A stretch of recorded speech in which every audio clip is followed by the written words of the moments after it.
And welcome back to the BoxNOne podcast, where we talk everything from college basketball to the NBA world, and I personally dabble on some draft talk in between. And today, unfortunately, I'll be without my co-host, Alec Deegan, again. He's working on something that's pretty cool. Hopefully, I can kind of get to share and touch into that, hopefully in the future. That'll be pretty cool, hopefully, when he gets to talk on that again, but conflicting schedules right now. He has something he's kind of working on, but we still have to talk about this. The March Madness tournament's already almost over. It's crazy. The Final Four is here. We have Illinois is going to be playing UConn. And, I tried to tell you. I've been a UConn fan all this way. I had a little bit of doubts. Still had them winning my bracket. Here we are. Another team I did like a lot of the ways, Illinois. I had Illinois, UConn, and UF. Those were my big three throughout this entire year. UF towards the end of the year once they got hot again. But really interesting to see. These are two teams I watched a lot of. I'm a big fan of a lot of these guys. As you kind of can see a little bit of the color coding. Red obviously means no good. They're lesser talent, I guess. Worst matchup. I think they just have the green, and I think they just have a slighter advantage for this matchup. In this certain game, I think they're going to stand out a little bit more. And if that side does ultimately want to win, when I do ultimately reveal my my winner of this game, it's basically just going to lead into that. Basically, those are going to be my supporting reasons. But without further ado, I guess we'll start off with the people that are going to probably have the ball in their hands the most, and that's going to be their point guards. Both these, actually, I won't say they really ultimately run all their offense through their point guard. I think Silas Demery definitely has their ball in their hands, or his hands, a lot more than Kylan Boswell does. But ultimately, I think Silas Demery, if he's going to go in, ultimately probably have maybe 5-7 assists that will show up on the stat sheet. He's probably going to have like maybe 10 to 13 potential assists. I think he's just going to get a lot of people in good looks. It's going to be really problematic on the defensive end. I imagine he's probably going to be on Keaton Wagler defensively and just probably not trying to let him get going early on. But I think Silas is going to be a little bit more important in this game. I think Kylan Boswell is also going to be really good defensively. I think if he can probably be a swing this matchup if he knocks down a couple threes. I do think this is pretty even, but I do have Silas Demery ultimately coming out on top on this one. I do think the next matchup, though, I think it's not really even a question. I think Keaton Wagler is just a lot better than Solo Ball at this point. I think, like I said, I don't think they're probably going to be matched up defensively, on each side of the end, other side of the floor. I think Keaton Wagler is just probably going to have to score probably 20, maybe a little bit more, maybe 18, have like 3 or 4 assists. Really be a offensive engine almost for them on that side of the floor. And can he do it? Maybe. I don't think he's really shot at the greatest since Kylan Boswell's come back and he's moved a little bit more off ball. He's still playing a lot of heavy on ball, but I really do think that that's going to be a swing decider in this matchup. Is going to be Keaton Wagler and how well he's going to be able to play on the offensive end. I know UConn really doesn't have the greatest defenders. I know they're probably going to throw a lot of Silas Demery at him. They're probably going to switch and get Solo Ball on him. Alex Caravan's probably going to be on him at times, but I just don't see Keaton Wagler playing too well tomorrow. I think this is a game where we're going to see a little bit of his weaker frame probably show a little bit more. I just don't see him playing too efficiently tomorrow, unfortunately, and I think that's probably going to be a big swing factor in this matchup. I touched on Solo Ball a little bit. He's been really cold this year. It's been upsetting. I had really high hopes for Solo Ball coming into this year. I think he really good sophomore year. Just has not really been able to throw the ball in the ocean recently. And maybe tomorrow he has a good day and knocks down 2 or 3 threes and maybe knocks down a couple pull-up mid-range shots or just has some good timely buckets. And maybe he is a bigger factor in the game than what I'm personally portraying right now. But I think Keaton Wagler's going to be blowing him out of the water, essentially. The next one's going to be 2 shooters, Braylon Mullins and Jake Davis. Jake Davis really hasn't been playing too much recently. I think he's only averaging maybe about 13 minutes come I think this tournament run. He's just going to be out there for floor spacing. He hasn't really got a lot of shots up either, so he's not really been too effective in his minutes. He's going to work really hard on the defensive end. I just think Braylon Mullins has been a bigger impact right now. I know we all saw the big shot that he hit ultimately to even get him in this game, pulling up for almost half court to beat Duke at the buzzer. But I don't think this is really too much of an edge. I think he's been really cold recently too. He hasn't been able to kind of knock down a lot of his open shots, but I do think that maybe that's going to bring some confidence, a little bit of hype towards his name. I think a lot of people are going to be tuning in to see Braylon Mullins because of that shot. So he's going to have some extra attention. I know some NBA scouts are definitely going to be tuning into that game. So we'll see what he does. I think he definitely is going to carry over. Probably knock down some big shots once again, and that's probably ultimately going to help them win this game. Maybe we'll see. But I do think Braylon Mullins has the advantage in that matchup. The next one, Alex Karaban and David Mirkovic. I think David Mirkovic has come on the scene a lot for a lot of people. I don't think a lot of people really watched Illinois all that much this year. I think they had a lot of disappointing beats. The UCLA one's really one that comes to mind. But he's been really good. He's been really consistent, really good rebounder. He's a big frame. I think that's going to be a little bit of a harder matchup for Alex Karaban. I know he can guard anybody, I feel like, in this college, as long as it's not back-to-basket big. I mean, he's very versatile defender, but I think David Mirkovic is just going to be able to post him up a little bit more. I don't think Illinois is ultimately going to run a lot of post-up sets. It's just not really how they play. I think at times they probably will expose Karaban, or if they do get one of these three guards, they switch a lot on offense or defense. So I think that's really going to be even. And the same thing, I think Mirkovic has a little bit of an advantage maybe in the post, but I think Karaban has a little bit more of an advantage on the other side on the wing. Attacking closeouts, coming off of a bunch of curls. UConn runs a bunch of movement, so it's going to be really interesting to see what. I don't think Mirkovic is going to be able to guard Alex Karaban, but I don't think Alex Karaban is going to be able to guard David Mirkovic if they decide to ultimately run a little bit more through the post. So that's going to be a really interesting matchup for me personally. I don't think they're going to be matched up too often. I think Dan Hurley's definitely thought about that. Brad Underwood's definitely thought about that. I'm really excited to see that matchup. Those two players personally. I don't know if, like I said, I don't know if they're going to match up. That's why I have them pretty much even. I don't think they're going to be guarding each other, but I do think they're both going to be very important pieces for their teams tomorrow. And moving on to the big man. I'm gonna start off with the UConn side for this one. I mean, Terrace Reed's he's been really good. I've been a big fan of him since his sophomore year at Michigan before he ultimately decided to come over to UConn. But I knew Dan Hurley was definitely going to be. He's just going to work with Terrace Reed. I mean, he has all the physical tools. He has the motor. I mean, he just works hard. He has some pretty good footwork too. He's a really soft touch. You're not really going to expect anything outside of the free throw line or jump shot wise. I don't think he's going to shoot anything other than maybe 2 or 3 foot layup. But Tomislav Ivisic, Zvonimir Ivisic, they're really good, tall big men. I don't think they have the weight ultimately to guard Terrace Reed. So I do think that's going to be a very big advantage, probably on offensive boards too. He just has to stay out of foul trouble, and I think that's a big advantage for them. Tomislav Ivisic, Tommy Ivisic, the lefty of the Twins. It's gonna be really interesting. I don't think Terrace Reed really wants to step outside the paint. Maybe they put Terrace Reed on David Mirkovic. Now I'm thinking about it maybe a little bit more. Put Alex Karaban on the wing and then double on post actions. I can honestly really see that happening.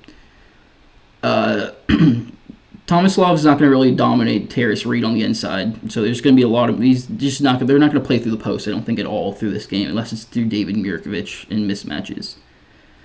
So that makes him just more or less a shooter. So now you have a 7-1 shooter. I think it's a really weird mismatch. I don't think Dan Hurley's going to put a center on him. Maybe Eric Riva spends a little bit of minutes on him, come foul trouble, or just maybe a 2-minute stretch before a timeout or a TV intermission or something. But I think it's going to be really interesting. I think he's just going to be a 7-foot shooter essentially. maybe a little bit more like a Milan Mochilovic, like from Iowa State. I think he's just gonna be standing out there a lot of the times. I don't really see him being able to use his height to dominate. He doesn't, like I said, he doesn't have the weight on Terrace Reed. Maybe if he gets a mismatch, I don't think he also has the weight to body Eric Riba. So I don't see them playing through the post tomorrow. There's gonna be a lot of 3-point oriented offense, I feel like, and he doesn't have the ability to take anybody off the dribble either. So that really limits yourself. You don't have Jake Davis isn't going to take anybody off the dribble. Mirkovic maybe depending on the matchup. Maybe he has Terrace Reed on him. So I think that's just going to be a really big decider. I think Terrace Reed's going to blow him out of the water with just size and weight. So I do have their offense, their starting five. I do think UConn's starting five is going to have a bigger advantage in this game. But it's not all played on the starting five.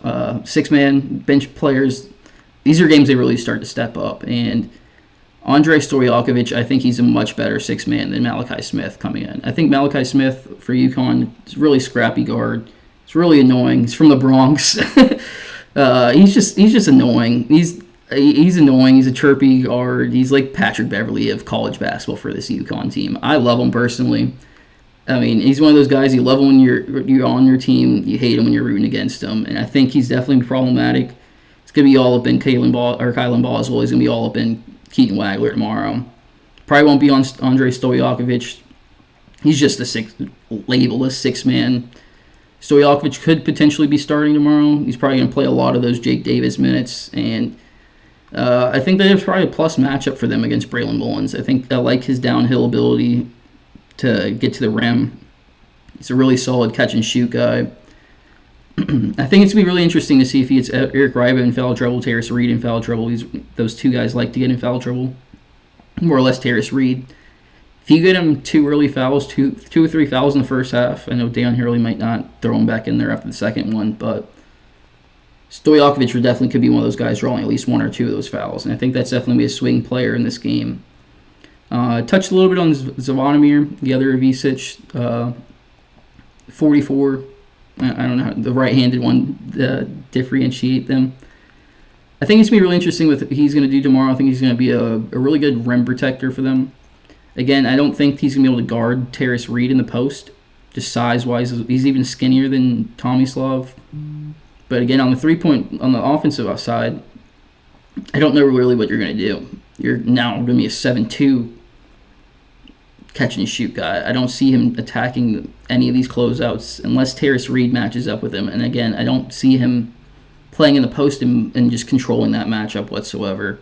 Again, size-wise. I think they definitely are going to be maybe interesting offensive rebounding-wise. I know Illinois is a really good team on the offensive boards, but we'll see. We'll see. I think it's going to come down to a lot of guard rebounding. Keaton Wagler does have a little bit of advantage there. I think he's a really good rebounder from that guard position, as well as David Mirkovic. He's a really good rebounder too. But wrapping this thing on up, Ben Humberkhouse and Jaden Ross. I mean, I could have definitely made those even matchups. I think Jaden Ross is going to be the deciding factor, the swing factor. He's been playing really well lately, and I think if he comes in, knocks down a three, gets a steal, gets a fast break dunk, takes a charge even. He's just been an energy guy. He's beat out Jalen Stewart. I don't know if he's dealing with an injury still. I don't know why he's not really playing. UConn can potentially go 9 guys. But if Jaden Ross has just straight up beat him out in practice in these past couple weeks, I think he's going to be a deciding factor. And for that reason, I do ultimately have UConn winning this game. I have UConn going to the national championship. And we'll see if I'm right ultimately on that pick.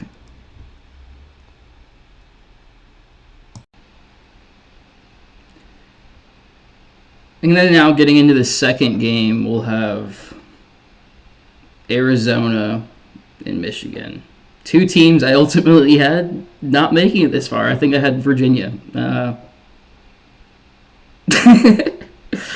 had Virginia making it and playing UConn. I'm not going to lie to you. So both of these teams I have no bias towards. So you're going to get a straight up opinion on both these teams. I mean, Arizona's been really good this year. I think they've definitely been a favorite. Michigan's also been really good this year. They've also been a favorite.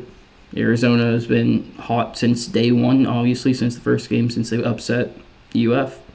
And I think they've been able to use their brute strength a lot this year. I think Michigan's been able to do the same. They've beat a lot of teams by 20 plus, 30 plus. They had that stretch, but it's a lot different now when you're playing each other and you have the same equal talent, same skill set pretty much. So we'll get right on into this one. I think it's going to ultimately start off with the point guards. This is a team that's going to let their point guards actually be the point guards, and they're going to dictate a lot of this offense. Both of them are going to control a lot of this game, more or less on the Michigan side. Elliot Cadeau, I do have the advantage a little bit towards him on this one.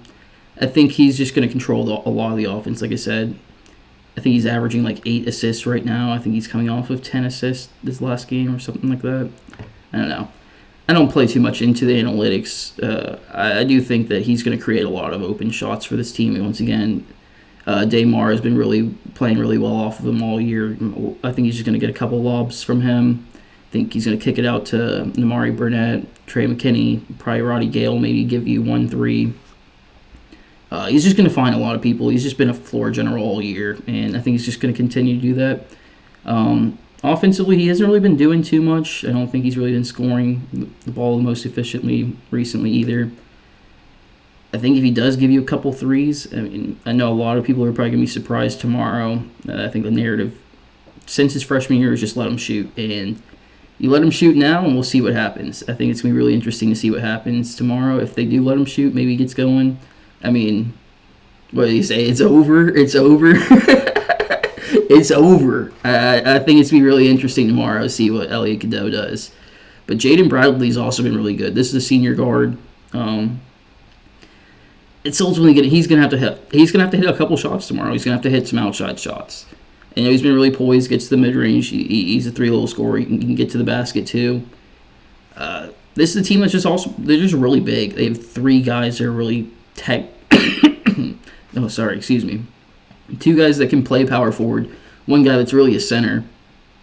It's gonna be really interesting to see what they're gonna do. I don't think Jaden Bradley's gonna be able to get to the basket. He's gonna have to hit some 3-point shots. I think he's shooting like 30-something percent, 32%, 33%. I know he just said it in like analytics, but he's not shooting it well either in the tournament, so we'll see what he does tomorrow. And for that reason, I do have Elliot Cadeau outplaying it a little bit. Braden Burries and Namari Burnett. I do think Braden Burries is going to be way better than Namari Burnett tomorrow. I think Braden Burries has been really good. He's been really, really, really good this year, especially come towards the tournament play. He's just elevated his game. I think he definitely had a slower start to this year, but he's been really fun. I personally have him in the lottery now after this hot stretch of games he's basically had the past couple of months. Namari Burnett, he's been around forever. I think he's part of that 2021 high school class. I think that's somewhere around there. I know he's had a couple injuries. He's just going to be a really consistent 3-point shooter, I think, when it's all said and done. Or yes, he is. Potentially this could be his last game. I think he's going to have to hit some couple 3-point shots, especially when Elliot Cadeau's kicking out to him. He's going to have to be consistent tomorrow. He's going to have to be clutch. It's going to have to not be a liability on the defensive end, too. Not to say that he is, but Braden Burries is a really tough matchup. He's a big physical guard. And I do think that if he's able to get downhill, I know you said Jaden Bradley wasn't able to, but I do think Burries is going to be one of the only couple people that's going to be able to shoot from the outside. And I think having that open up his game a little bit more might be able to allow him to get to some floaters, maybe get to the basket. And like I said, he is physical. Maybe he can draw a little bit of contact. The next matchup, I don't even think it's going to be close. Axel Lindenberg's been one of the best. Axel Lindenberg has been one of the best college basketball players in all the past 15 years. Ivan Kurchenkov, man, I love butchering people's names, but he's been really good too for a freshman. He's like a Swiss Army knife. I really think he's kind of like an AK-47 almost. Andrei Kirilenko. Andrei Kirilenko. I do think that he can be like that Swiss Army knife, as I said it. I just think Axel Lindberg's he's too big, and he's 6'10". He does pretty much everything that you can do, but way better. Kurchenkov's not going to really be too much of an offensive focal point. He can create a little bit off the bounce, a little bit off of attacking closeouts. decent shooter, not really. Maybe he can knock down a couple tomorrow. Maybe he knocks down one. I think Axel Lindenborg's best couple of games this year has really come the past couple of games, the past 2 games he's played. And I think he saved it all for this end of the year. He's a little bit older guy. I think he was in that 2020 high school class, my class. So he's a little bit older, 24 or somewhere around there. So I think he's just going to ultimately dominate tomorrow. I think that's going to be a huge swing factor for Michigan's side here, that matchup. The next guy is another freshman for them, Koa Pete. And he's been saving it. He's another guy that's been saving it for the best at the end of the year. I think he's kicked it all off. He had 30 points in his first game of the year. I think he turns a lot of heads, and then he kind of took a back burner. He just kind of disappeared a little bit. He had a little bit of an injury, but he's definitely started to come on these past couple of games. Whereas Johnson has not been playing as well. I think it's going to be a little bit tougher of a matchup, maybe. He moves his feet really well. I think these guys both really are physical, like forwards, I guess. They're both going to try to play a lot inside the arc. Not going to be a lot of three-point volume from either one of them. They're both going to try to get to the free throw line, too. They can also pass and kick out. They have pretty decent vision. Koa Pete, more or less, than Morez. Koa Pete's a really decent player. I think he's getting underrated a lot right now, just because of how good Arizona's team is. But I think Koa Pete's going to have a little bit of an advantage there. I can probably see like maybe 17 points, 3 or 4 assists, maybe 5 to 7 rebounds. And he could be a really big swing factor, same way Axel could be. I think if Arizona is the team to win this game, a lot of that's going to be on Koa Pete's shoulders tomorrow. And wrapping it up, or not wrapping it up, but getting into the wrapping up the starting lineup, I guess, we'll have the 2 big men. And this is a really, like I said, I have an even matchup for the last one. 2 really good foreign centers right here. Montiunas Krivos and Ademara. I can't remember the pronunciation. I think it's Ademara. They're just going to be really even. I think the size, they've dominated a lot of teams. Not a lot of teams can say they have a 7'2 or 7'3 big man that just can lock down the paint and force teams into having to shoot tougher layups or more or less just play from the outside and shoot a lot of jump shots. They really don't want to. Arizona's really done that to a lot of teams.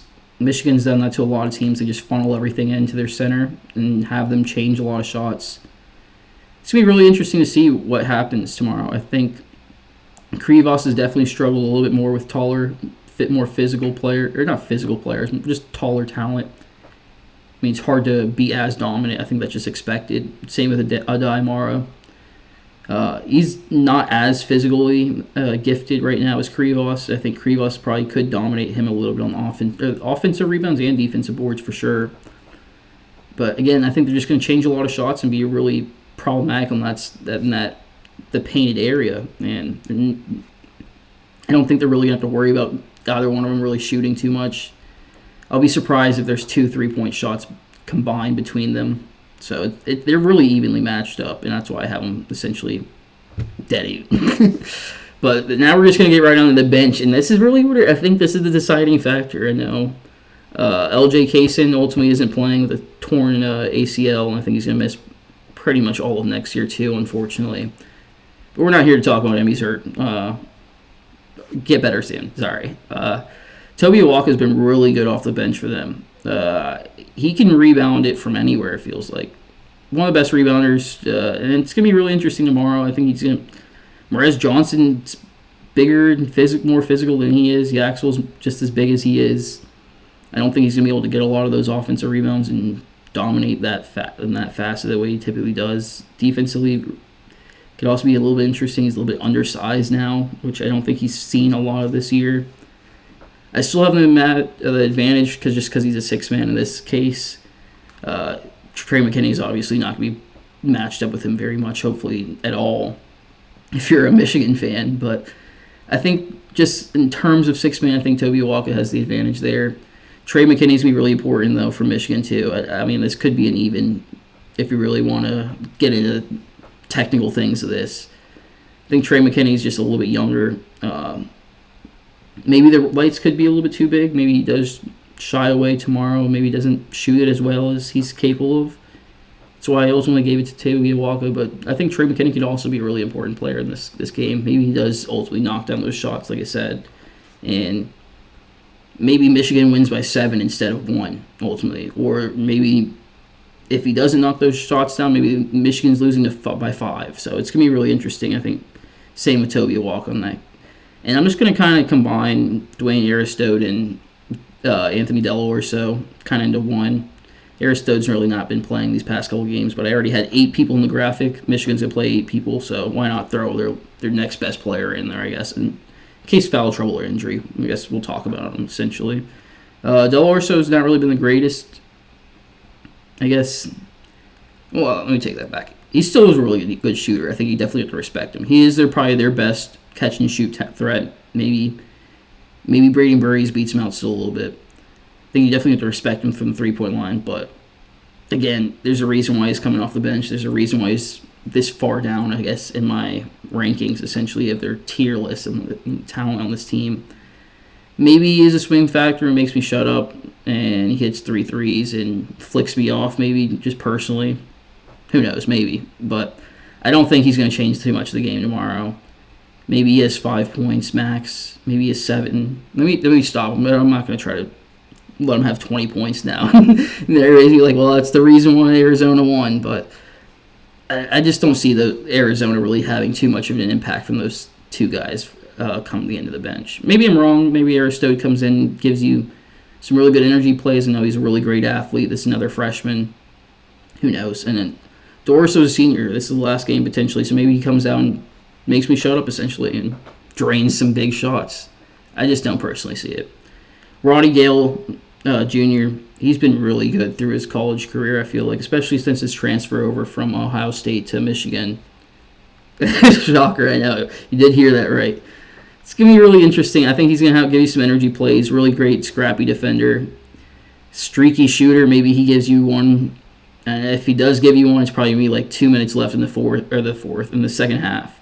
And you're like, I can't believe Roddy Gale's in the game and just drilled that shot. But that's just the player that he is. He rises to the occasion. I feel like every time I've watched Roddy Gale in the past 3 years, I don't really know if I watched him too much his freshman year, but he's just rose to the occasion. Even last year with that Michigan team, I feel like was so inconsistent. In that tournament run, he was a good player off the bench for them.